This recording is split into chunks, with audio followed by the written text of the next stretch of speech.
ഈ ഫ്ലവേഴ്സ് ചാനലിന്റെ അകത്ത് തമ്മിൽ തമ്മിൽ പണ്ട് നമ്മൾ തമ്മിൽ നിന്ന് അങ്ങനെ എങ്ങാണ്ടായിരുന്നു പേരുന്നു അല്ലേ? ഉം. ഇപ്പൊ തമ്മിൽ തമ്മിൽ ഇപ്പൊ തമ്മിൽ തമ്മിൽ എന്നുള്ള പരിപാടിയായി. തമ്മിൽ തല്ലുന്നാണ് ശരിക്കും ഉള്ളത്. ശരിക്കും അതാണ് അതിന്റെ യാഥാർത്ഥ്യം, അതാണ് തമ്മിൽ തല്ലാണ്. പക്ഷേ പല വിഷയങ്ങളെ കുറിച്ചിട്ട് അവതാരകൻ ഒരു കാര്യം ഇട്ട് കൊടുത്തിട്ട് രണ്ടു കൂട്ടർ തമ്മിൽ പരസ്പരം തമ്മിൽ തല്ലി ചാകണ ഒരു അവസ്ഥയാണ്. പല പ്രോഗ്രാമുകളും ഞാൻ കണ്ടിട്ടുണ്ട്. അതിൽ എനിക്ക് ഏറ്റവും കോമഡി ആയിട്ട് തോന്നിയത് ഈ പ്രേതത്തിനെ കുറിച്ചിട്ടുള്ള ഒരു ചർച്ച. ആ ചർച്ച നടക്കുന്ന ഒരു പ്രോഗ്രാം കണ്ടു. അതിലൊരാള് സ്വാമിയാണെന്ന് പറയുന്നു. അപ്പൊ സ്വാമി വേഷമൊക്കെ കെട്ടി, സ്വാമിയാണെന്ന് തോന്നണം, ആ രീതിയിൽ വേഷം കെട്ടിയിട്ടാണ് സ്വാമി ഇരിക്കണത്. അപ്പൊ ഏതോ ഒരാള് ഇങ്ങനെ ഭയങ്കരമായിട്ട് ചോദിക്കുന്നുണ്ട്, ഇവിടെ ഇപ്പൊ ഇത് കാണിച്ചു തരാൻ പറ്റുമോ? അപ്പൊ അയാൾ പറയണ്ടേ, ഞാനിരിക്കുന്ന സ്ഥലത്ത് വന്ന് ഞാൻ കാണിച്ചു തരാന്ന്. തോന്നുമ്പോ കാണിച്ചു കൊടുക്കാനായിട്ട് കുപ്പിയിൽ അടിച്ചു വെച്ചിരിക്കണ ഭൂതം എന്നുള്ളതാ ഈ പ്രേതം എന്ന് പറയുന്നത്. യഥാർത്ഥത്തിൽ പ്രേതം ഉണ്ടോന്ന് ചോദിച്ചു കഴിഞ്ഞാൽ ഒരു പ്രേതവും ഇല്ല. എന്നാൽ ചില സമയങ്ങളിൽ ചില മനസ്സിന്റെ പ്രശ്നങ്ങൾ കൊണ്ട് ചിലർക്ക് മുമ്പ് കേട്ട കഥകളുടെയൊക്കെ അടിസ്ഥാനത്തിൽ മനസ്സിലെ ഭയം കൊണ്ടിട്ട് ചില ഒറ്റപ്പെടുന്ന സന്ദർഭങ്ങളിലൊക്കെ അവരുടെ ഉപബോധ മനസ്സ് പ്രവർത്തിക്കുകയും അപ്പൊ തന്റെ പുറകിൽ ആരൊക്കെ ഉണ്ടോ എന്നുള്ളൊരു തോന്നല്, ഭയം, ആ ഭയം അവനിൽ വർദ്ധിച്ചു കഴിഞ്ഞാല് അവന്റെ പുറകിൽ ആരോ വന്ന പോലെയൊക്കെ അവനിക്ക് തന്നെ സ്വയം ഫീൽ ചെയ്യും, ആരോ ഉള്ള പോലെയൊക്കെ ഫീൽ ചെയ്യും. ചിലപ്പോൾ അവന്റെ മനസ്സ് തന്നെ ഒരു ചിത്രം വരക്കും.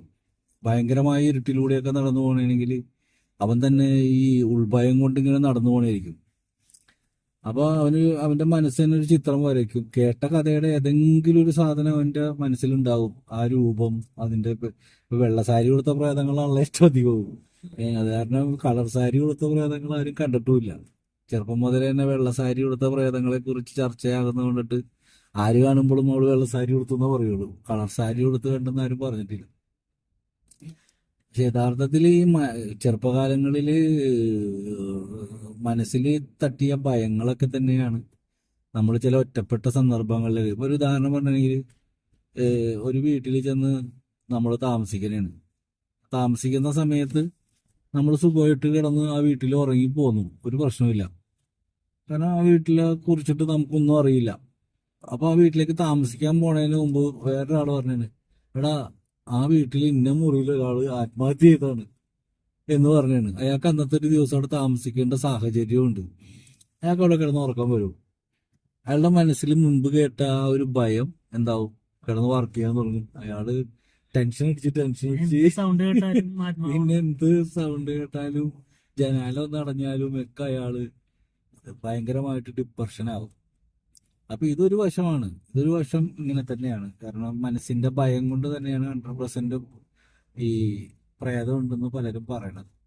പക്ഷേ നമ്മളുടെ വേറൊരു അടിസ്ഥാനത്തിൽ പറയുമ്പോൾ ചില വ്യക്തികള്, അതായത് നമുക്ക് ചില അനക്കങ്ങള്, അതൊക്കെ അത്രയും അതുമായി ബന്ധപ്പെട്ടിട്ട് സഞ്ചരിക്കുന്ന ആത്മീയ സൂഫി വൈദ്യന്മാര്, അതുപോലെ തന്നെ സൈക്കോളജിസ്റ്റുകള്, ഇതിനെക്കുറിച്ച് ഗവേഷണം നടത്തുന്നവര്, അങ്ങനെ അത്രത്തോളം അതിന്റെ ആഴങ്ങളിലേക്ക് ഇറങ്ങിച്ചെന്നവര് സൂക്ഷ്മമായ നിരീക്ഷണങ്ങളിലൂടെ അവർക്കുണ്ടാകുന്ന ചില ചലനങ്ങൾ അവർക്ക് മനസ്സിലാക്കാൻ പറ്റും.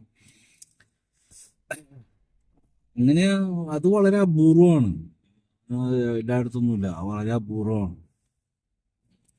പക്ഷേ യഥാർത്ഥത്തിൽ ഇവിടുത്തെ കോമഡി എന്താന്ന് വെച്ച് കഴിഞ്ഞാല്, ഈ നമ്മുടെ ഫ്ലവേഴ്സ് ചാനലിലെ പുള്ളി അവർക്ക് റേറ്റിംഗ് കിട്ടാൻ വേണ്ടിയിട്ട് ഓരോ സംഭവങ്ങൾ, മുമ്പ് സ്വാമിമാരുടെ വിഷയം പറഞ്ഞുകൊണ്ട് സ്വാമിമാരുടെ കൂട്ടത്തല്ലായിരുന്നു, ഇന്ന് പ്രേതത്തെ പറഞ്ഞ്, അങ്ങനെ സമൂഹത്തിൽ നടക്കുന്ന നെഗറ്റീവുകൾ പറഞ്ഞ് പരസ്പരം തമ്മിൽ തല്ലി ചാകുക എന്നല്ലാതെ അതിനൊരു ഉത്തരം കണ്ടെത്താൻ ആർക്കും സാധിക്കില്ല എന്ന് ഞാൻ തന്നെ പറഞ്ഞു.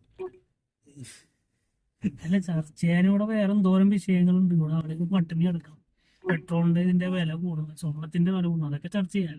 അല്ല, അത് ഉറപ്പില്ലാത്ത കാര്യങ്ങളെ കുറിച്ച് ചർച്ച ചെയ്യാതിട്ട് എന്ത് ഉപകാരമാണ്? ഉള്ള കാര്യങ്ങളെ കുറിച്ച് ചർച്ച ചെയ്ത് കഴിഞ്ഞാല് അതിനൊരു ഉത്തരം എവിടെ നിന്നും കിട്ടൂല. ഇതാകുമ്പോ എല്ലാവരുടെയും ഉത്തരവുണ്ട്. ഇപ്പൊ നമ്മുടെ ജീവിത മാർഗത്തിന് വേണ്ടി സംസാരിക്കാൻ ഒരാൾക്കും സമയമില്ല. ഇപ്പൊ തമ്മിൽ തല്ലെന്ന് പറഞ്ഞാൽ തമ്മിൽ തമ്മിൽ എന്ന് പറഞ്ഞ പരിപാടിയുടെ ജീവിക്കാനുള്ള കാര്യത്തിന് വേണ്ടിയിട്ടുള്ള ഒരു ചർച്ച നടത്തിയിരുന്നെങ്കിൽ രസമായിരുന്നേനെ. മനുഷ്യരുടെ ജീവിതാവസ്ഥകളെ കുറിച്ചിട്ടൊക്കെ ഒരു ചർച്ച നടത്തിയ അത് രസമാണ്. കാരണം ഇന്ന് പെട്രോളിന്റെ വില, ഗ്യാസിന്റെ വില, നിരന്തരം ഓരോ സാധനങ്ങളും വില കയറുന്നു. ഇവിടുത്തെ വർഗീയത, പരസ്പരമുള്ള വിദ്വേഷ പ്രചരണങ്ങൾ, സോഷ്യൽ മീഡിയയിൽ സ്വന്തം ഇപ്പൊ മോദി പറഞ്ഞു എന്ന് പറഞ്ഞുകൊണ്ടിട്ട് ആരെങ്കിലും ഒരുത്തനായിരിക്കും പോസ്റ്റ് ചെയ്യുന്നത്. മോദി അറിഞ്ഞിട്ട് പോലും ഉണ്ടാവില്ല. അല്ലെങ്കിൽ അമിത്ഷാ പറഞ്ഞു, അല്ലെങ്കിൽ ഇവർ പറഞ്ഞു, ഏതെങ്കിലും ഒരു കാലത്ത് പറഞ്ഞ കാര്യമൊക്കെ ഇവന്മാരൊരു പോസ്റ്ററാക്കി ഉണ്ടാക്കി സോഷ്യൽ, കാരണം അത് ചോദ്യം ചെയ്യാൻ ആരും വരാനില്ല. അതുകൊണ്ട് പലരും ഫേസ്ബുക്കിൽ നിന്ന് പൈസ കിട്ടുന്നു, യൂട്യൂബിൽ നിന്ന് പൈസ കിട്ടുന്നു. അപ്പൊ പൈസ കിട്ടാൻ വേണ്ടിയിട്ട് എന്ത് പറഞ്ഞാൽ എനിക്ക് കാശ് കിട്ടും. അപ്പൊ നല്ല കാര്യങ്ങൾ പറഞ്ഞ ഒരു മനുഷ്യനും ഞാൻ ചാനൽ കാണാനുണ്ടാവില്ല. എന്നാ ഒരുത്തനെ കുറ്റം പറഞ്ഞു നോക്കി. അപ്പൊ അതിനെ പക്ഷം ചെയ്യും. ഇപ്പൊ പിണറായി വിജയനെ തെറി പറഞ്ഞൊരു ചാനൽ തുടങ്ങി കഴിഞ്ഞാല് പിണറായിയുടെ ആൾക്കാരൊക്കെ തിരിച്ച് തെറി പറഞ്ഞ് കമന്റ് ഇട്ട് ആ ചാനൽ ബൂസ്റ്റപ്പാവും.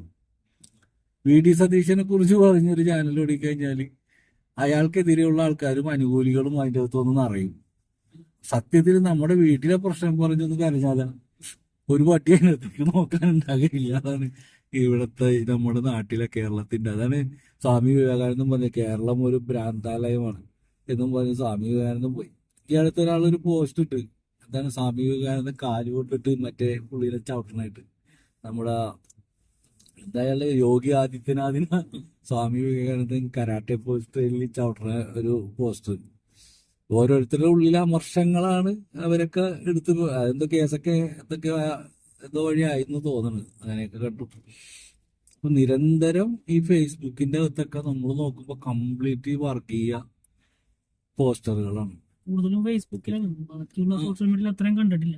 ഫേസ്ബുക്കിന്റെ അകത്താണ് ഇത്. കാരണം എന്ന് വെച്ചാല് ഒന്ന് യൂട്യൂബ് നമ്മൾ നോക്കുമ്പോ എന്താണ് ഇതേ. ഇപ്പൊ ഞാൻ ഇന്നലെ നോക്കുമ്പോ ഒരു എന്താണ് കലാപോ നവാസിന്റെ ഭാര്യ രഹന വീണ്ടും വിവാഹിതയാകുന്നു. പോസ്റ്റർ അതാണ്, ഹെഡിങ് കൊടുത്തേക്കണതാണ്. നമ്മളിത് കണ്ട് ഞെട്ടി അതിലേക്ക് നോക്കുമ്പോ എന്താണ്, അവർ വിവാഹം കഴിക്കാൻ ആഗ്രഹിക്കുന്നില്ല. അപ്പൊ ഈ നായിന്റെ മോനൊക്കെ എന്താ ചെയ്യേണ്ടത്? ഇങ്ങനെയൊക്കെ ടൈറ്റിൽ കൊടുത്തിട്ട് ഇങ്ങനെ ഇങ്ങനെ ഹെഡിങ് കൊടുക്കും. നടക്കാത്ത കാര്യങ്ങൾ ഹെഡിങ് കൊടുത്തിട്ട് നമ്മൾ അപ്പൊ എന്താണ് അതിലേക്ക് ആൾക്കാർ കയറണം, കയറണം. കുളപ്പുള്ളി ലീല മരിച്ചു എന്ന് അതെ. പറഞ്ഞ് കുളപ്പുള്ളി അവരിപ്പോഴും ജീവിച്ചിരിപ്പുണ്ട്. സലീം കുമാർ മരിച്ചു, കുളപ്പുള്ളി ലീല മരിച്ചു. ഇത് കാണുമ്പോ തന്നെ ആദരാഞ്ജലികൾ ഇടാനായിട്ട് ആൾക്കാരുണ്ട്. സത്യം അന്വേഷിക്കാതെ ആദരാഞ്ജലികൾ ഇടാനായിട്ട് ഇഷ്ടംപോലെ ആൾക്കാരുണ്ടാവും. നമ്മുടെ വേദനകളും യാതനകളും എത്രയോ മനുഷ്യര് കഷ്ടപ്പെടും. ഇപ്പൊ അൻസാരി സുഹരി എന്ന് പറയുന്ന ഒരു ഉസ്താദ്, അദ്ദേഹത്തിന് പറ്റുന്ന സോഷ്യൽ മീഡിയയിൽ വന്നിട്ട് ഈ പറയുന്ന പോലെ മതവർഗീയ വിഷയങ്ങളെ കുറിച്ച് സംസാരിച്ച് പുള്ളി ഇപ്പൊ ഒരു എന്താ പറയാ, സാധുക്കളെ സഹായിക്കുന്ന ഒരു മെന്റാലിറ്റി വന്നുകൊണ്ട് ഓരോ വീടുകൾ വീടാന്തരമൊക്കെ പോയി പലരെയും ഹെൽപ്പ് ചെയ്യുന്നുണ്ട്. ആയിക്കോട്ടെ, പലരും സഹായിച്ചിട്ട് വേണം അദ്ദേഹം. പിന്നെ പക്ഷെ അദ്ദേഹത്തിനെ തെറി പറയുന്ന ആൾക്കാർ സഹായിക്കാൻ പോയി തെറി പറയും. നമ്മുടെ ഒരു അച്ചായനുണ്ട്, അച്ചായൻസ് ഗോൾഡ്. അയാളും ഇങ്ങനെ നടന്ന് റീച്ചിനായിക്കോട്ടെ എന്തിനും ആയിക്കോട്ടെ ഒരു കുടുംബത്തിനെ രക്ഷപ്പെടുത്താനാണല്ലോ. ഒരു പാവപ്പെട്ട ടർപ്പായ കെട്ടിക്കിടക്കുന്ന ഒരു പാവപ്പെട്ട കുടുംബത്തിൽ ചെന്ന് അവർക്കൊരു വീടുണ്ടാക്കി കൊടുക്കും. ഇവിടുത്തെ സർക്കാരല്ലേ ഇത് ചെയ്യേണ്ടത്? ഇവിടുത്തെ സർക്കാർ ചെയ്യേണ്ട കാര്യങ്ങള് നമ്മുടെ ബോബി ചെമ്മന്നൂര് അതുപോലെയുള്ള ആൾക്കാരൊക്കെ രംഗപ്രവേശം ചെയ്ത് പാവങ്ങളെ സഹായിക്കാനായിട്ട് ഇറങ്ങി വരുമ്പോൾ അവരെ എങ്ങനെയൊക്കെ തകർക്കാൻ പറ്റുമോ ആ രീതിയിൽ തകർക്കുന്ന ഒരു വിഭാഗം ആൾക്കാർ കിടന്നു. അതൊക്കെ രാഷ്ട്രീയത്തിന്റെ ആൾക്കാർ തന്നെയാണെന്ന് ഞാൻ മനസ്സിലാക്കുന്നത്. കാരണം അവർക്ക് കിട്ടേണ്ടത് കുറഞ്ഞു പോണേണ്. അവർക്ക് കിട്ടേണ്ട കാശ് കുറഞ്ഞു പോണേണ്. മനസ്സിലായില്ലേ അജീറെ? അവർക്ക് കിട്ടേണ്ട പണം കുറഞ്ഞു പോണതുകൊണ്ടാണ് ഈ പ്രശ്നങ്ങളൊക്കെ. അല്ലാണ്ട് ഈ ഇപ്പൊ ചായനെ പെണ്ണുപിടിയാലും മറ്റത് എന്തൊക്കെയോ ആക്കി മാറ്റി തോന്നുന്നു.